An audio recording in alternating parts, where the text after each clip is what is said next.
You have been looking at rock bottom all wrong. What does rock bottom mean in the context of addiction? Well, for most people, it's a turning point. It's a time and a place when their addiction became too much and they decided to pivot or turn towards healthy living, towards recovery. And when an individual recognizes that, they look back normally in hindsight and see that as their rock bottom. In some worlds they call it like I said already, the turning point. So usually they are attributed to being a negative event. Some undesirable thing happened, a partner left, they lost their job, some negative thing happened that accelerated the idea of what rock bottom is for them and created a lifestyle change. In that process, we tend to neglect the idea of what rock bottom actually is. And it is that turning point more so than the negative event. And we tend to attribute it to the negative event. And then a lot of family members and individuals think that in order for a person to change, they need to hit rock bottom. So I see individuals every day asking, when am I going to hit rock bottom? Family members asking, when will they hit rock bottom? Do you think this negative event that's about to come into their life is going to change them? Is that going to be their rock bottom? And that's how we measure it to be, this is what's going to make them feel better through this large shock of a negative event.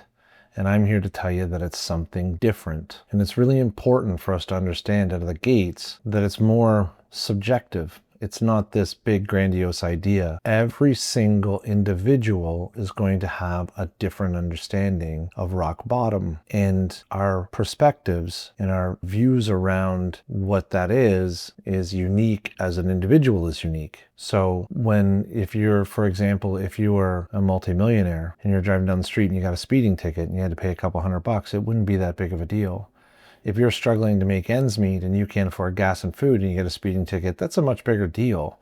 That is a much larger amount of pain and suffering based on who you are and what that means to you. So we have to recognize each person's pain, and what's valuable and important to the person is different. So when we look at it from the idea of asking other people when their rock bottom is going to come, it's really important for us to say it's going to be different for them than what I think it should be. But many people are thinking, oh, you lost your job, that should be your rock bottom because my job is important to me. So if my job is important to me, it must be important to you as well. But it's different for every person, and we need to recognize that kind of first and foremost. It is duly noted that in my many years of doing this, people's rock bottoms aren't always big negative events. Very often it is a small act of kindness, or somebody says the right thing, or there's a hug that is given, or somebody accepts them in some way that makes them recognize that there's a need for change. And that is crucial for us to understand. And the reason why I said at the beginning that we're looking at rock bottom all wrong, it's because we're doing this pushing to people towards pain and suffering, and we think if they had enough pain and suffering that they will get to a place that causes them to change. Because we know that from our own lives, if I burn myself on the stove, I very quickly learn, don't do that again.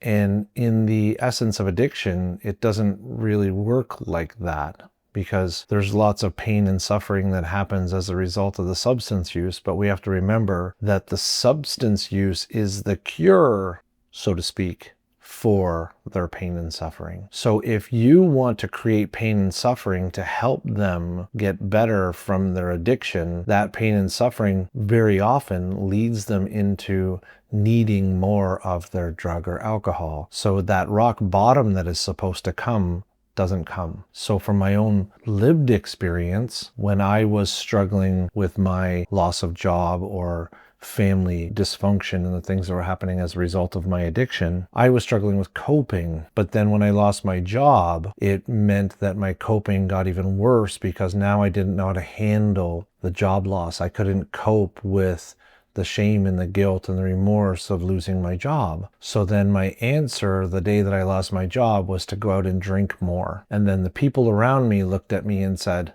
Isn't that enough? Isn't this enough pain to make you change? But the reality of it is we don't have the capacity to deal with that pain. And I didn't have the capacity to deal with that pain, so it wasn't my rock bottom. And I myself looked in the mirror, and looked at myself in the process of looking at myself in the mirror saying, when is enough enough? When are you going to hit your bottom? And it's really difficult because we need to make sure that doesn't take people and make them head straight into more suffering, because that's what I did. I thought, you know what, if I lost my job, maybe if I lose something else bigger, that will do it. So this is really dangerous, because I see too many people saying, maybe if I hit my bottom, and it's much like self-inflicted pain where they go towards that pain and suffering, hoping that there'll be relief on the other side. It's much like having a hangnail.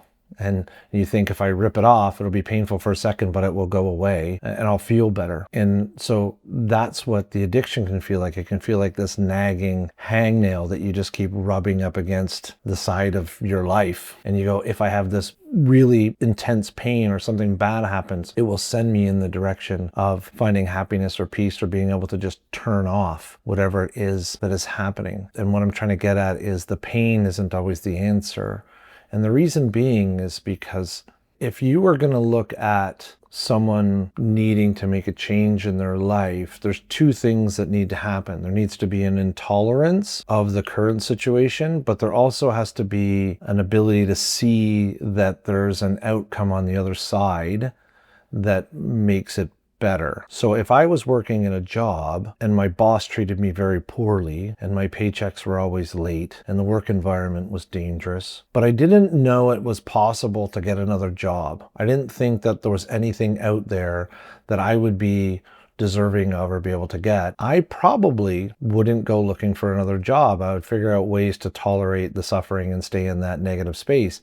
It would take until that job hurt me in some horrible way or the place shut down before I left. However, if I was in that same job and I knew there was another job on the other side of the street that had better benefits, maybe a little less working hours, and the boss was a little bit nicer, then I'd get really motivated very quickly to create a resume and go and apply at that job across the street, because now I can see that there's something better, something that I can go towards. So this is crucial to understand in the idea of rock bottom. It's not just getting enough pain and suffering. It's going to have some pain and suffering, but also recognizing there's somewhere to go. So those little acts of kindness, the kind words, the hug, the person being affectionate or helping, the person in the 12-step room who is there and trying to help you to feel better and giving you open place to go and be, that starts to teach you and show you that there's options. However, if I think that there are no options, I'm going to keep going deeper into the pain to hope that that will redirect me into healing. And what I'm saying is the rock bottom process is just as crucial to knowledge than it is suffering. And it's when we see the knowledge of change growing to be greater than the need for suffering, that's when things change.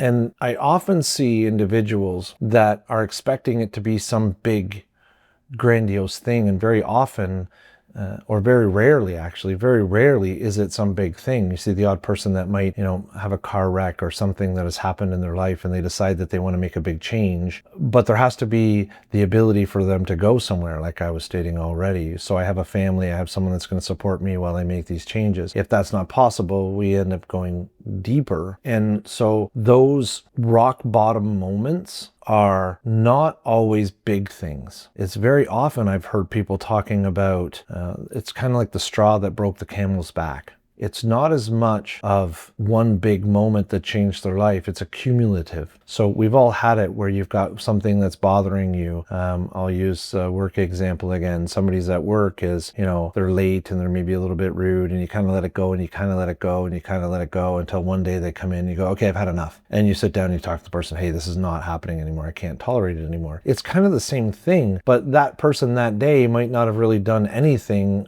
in comparison to all the negative things they've done in the past. Maybe it was they just looked at you the wrong way, but that was the thing that changed it. And what we need to understand about rock bottom is we don't know where each individual person's rock bottom is going to come from. It could come from a broken shoelace, it could come from a hug, it could come from an act of kindness, it could be a song on the radio. We don't know. So it's really important that we don't try to navigate that, push it on people. We're, as people with addictions, we're not heading headlong and trying to find it. We are really much better and will be better suited at taking our time and focusing on the education and the growth and the understanding of change and understanding what is possible. As I increase that knowledge, increase the ability to see that there's something on the other side.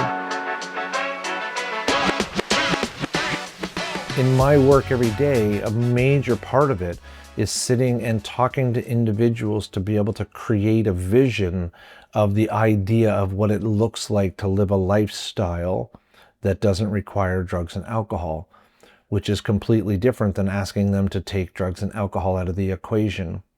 And it's like going into an architect's office and asking them to build you a house, and the architect says, well, what's it made out of? Is it brick or is it siding? And you say, I don't know. And the architect says, well, how many bedrooms do you want? And you go, I don't know. And they say, how many bathrooms? You go, I don't know. The architect very quickly says, get out of here. If you can't even see it, envision it, how am I supposed to create it? And the same thing is true when it comes to addiction. If I cannot envision myself, if I can't picture, even in the smallest way, an understanding of my life being substance-free or participating in a different lifestyle and being healthy and connected and safe and loved, if I can't even picture that, I can't begin the process. So the part of rock bottom, part of that turning point, is increasing that so that the individual can finally get to a place where they can picture having that lifestyle. Then they become intolerant of the suffering. And when those two things meet, that's where rock bottom lives. And I get asked if I'm struggling with it, how am I going to find it? How am I going to get there? And the reality of it is you don't know. And that's part of it. That's part of the importance of making sure that we're connected and making sure that we're talking to other individuals. And can we make it come faster? We can make it come faster, but not normally by creating more suffering or tough love or doing things to scare people. It's normally going to be found through the expression and understanding of what they can go towards. And I have a guiding principle in my work, as most of you may know already, and it's the idea that we are emotional people that don't like our own emotions. So when it comes to rock bottom, if you give me more shame, if you give me more guilt, if you give me more pain, that is going to send me deeper into my addiction because I can't handle those emotions. However, if you give me hope, if you give me a vision, if you give me direction, then it takes a lot less of that pain and suffering to get me to go in the direction that I want to go. So I give this advice to family members as well. We know that we need to be cautious of being enabling, and we have to be cautious of being bulldozed by our loved ones in addiction. It doesn't mean I'm going to not set boundaries. I'm going to educate. I'm going to help them paint that vision. That doesn't mean I give them my credit card or I pay for their drugs and alcohol. We're not talking about enabling. We're talking about the idea of allowing them to be shame-free enough to explore the idea of making a change. And the more that they can explore that idea of making a change, the quicker that they will come to that turning point, that place where they know that maybe I can do something about this. And we want to make sure that we're encouraging the family member and the person with the addiction to embrace the idea of vulnerability and knowing that going towards rock bottom is going to be uncomfortable. It's going to be uncomfortable for the loved ones. It's going to be uncomfortable for the person in the addiction. But knowing that we're going to be vulnerable, that also means that it's that much more critical to try and figure out how to make sure that we're safe and we can be vulnerable. So for family members, It is being cautious of how they might use shame or stigma as a motivational tool, and opposed to that saying, if I want you to be vulnerable to explore the hope of what addiction recovery might look like, that also means I need to be cautious of how I talk to you and the way I express things in your presence, and being cautious of making sure I'm not evoking more shame, because if you don't have a safe place to come, then you won't be able to be vulnerable and explore the idea of moving forward in a healthy, happy way.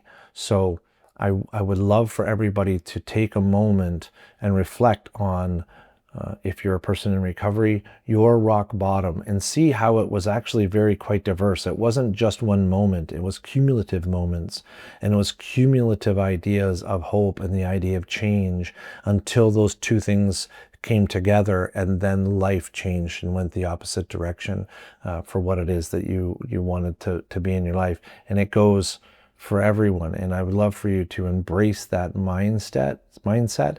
And instead of focusing on rock bottom as a drastic event, start figuring out how to raise it. Raise your rock bottom through hope, well-being, self-care, and compassion.